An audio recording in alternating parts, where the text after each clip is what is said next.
Video দেখো।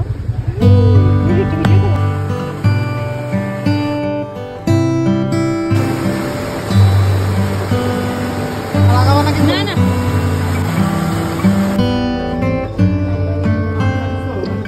Hello guys, welcome back to my channel. তো আজকে বেরিয়ে পড়েছি আবার ঘুরু করতে। তো আজ ছিল 15 আগস্ট ইন্ডিপেন্ডেন্স ডে। তো আজ ঠিক করলাম আমি আর অভিষেক সোলো রাইডে বেরোবো। আর আজ আমাদের ডেস্টিনেশন হচ্ছে শিলিগুড়ি টু শিবখোলা। যারা শিলিগুড়ি থেকে শিবখোলা যাবে বলে ভেবে রেখেছো তারা কিন্তু খুব সকাল সকালই বেরিয়ে পড়বে, কারণ শিলিগুড়ি থেকে শিবখোলার ডিস্টেন্স অনেকটাই। তো যেতেও অনেকটাই সময় লাগে আর আসতেও তো অনেকটাই সময় লাগে। তার মধ্যে আমাদের তো আছেই সেলফি, ভিডিও, ফটোশ্যুট, এগুলো তো মাঝখানে রয়েই যায়। এগুলোকে টাইম দিয়ে তারপরে যদি একটু খাওয়া দাওয়া কমপ্লিট করে ওই দিক থেকে রওনা দাও শিবখোলার থেকে, তাহলে অনেকটাই সময় তোমাদের হাতে নিয়ে বেরোতে হবে। জায়গাটা কিন্তু ভীষণ সুন্দর, আর এই সময় মানে বর্ষাকালে জায়গাটা দেখতে ভীষণই আরও আকর্ষণীয় হয়ে ওঠে।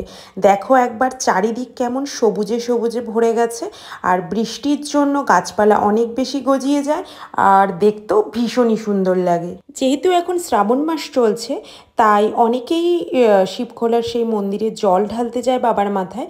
তো তার জন্য শিবখোলা ঢোকার আগেই একটা ভালো সুন্দর একটা গেট করা থাকে, যেন কারো যেতে কোনো রকম অসুবিধা না হয়। তো আমরা অনেক দিন ধরেই ঠিক করেছিলাম যে আসবো বলে, কিন্তু এতটা গরম আর তার মধ্যে বৃষ্টি ছিল প্রচণ্ড পরিমাণে, তো কোনোভাবেই আসাটা আর পসিবল হচ্ছিল না। তো সেদিন ইন্ডিপেন্ডেন্স ডের দিন দেখলাম ওয়েদারটাও ভীষণ ভালো, তো ওই দিন আর কোনো রকম কিছু না ভেবে আমরা শিবখোলার দিকে রওনাই দিয়ে দিলাম। তো যাই হোক, আমরা মোটামুটি পৌঁছে গেছি।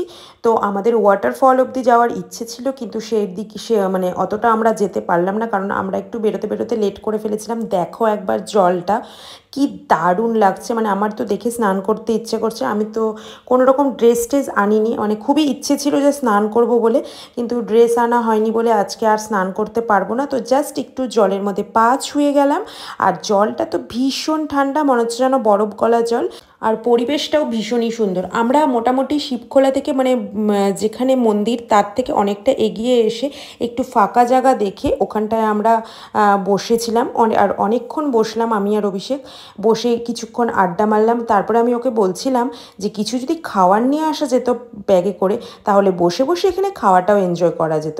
আর পাশে অনেকেই পিকনিক করছে, আর আমার নাকে তো পুরো মাছ ভাজা আর চিকেনের গন্ধ আসছিল।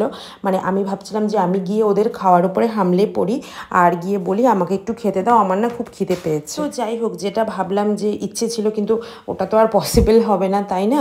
তো যাই হোক, আমরা বেশ মজা টজা করে তারপর ওখান থেকে বেরিয়ে পড়লাম, কারণ আমাদের পেটে তখন চুহা দৌড়াদৌড়ি করছে, খুবই খিদে পেয়ে গিয়েছিল।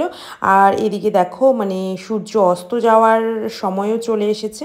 অভিষেক বলছে এই ঢালু রাস্তা দিয়ে যতটা মানে আলোর মধ্যে নেমে যাওয়া যায় ততটাই সেফ, কারণ রাস্তাটা অনেকটাই মানে খাড়া, তো বেশিক্ষণ এখানে রাত করে নামাটা ঠিক হবে না।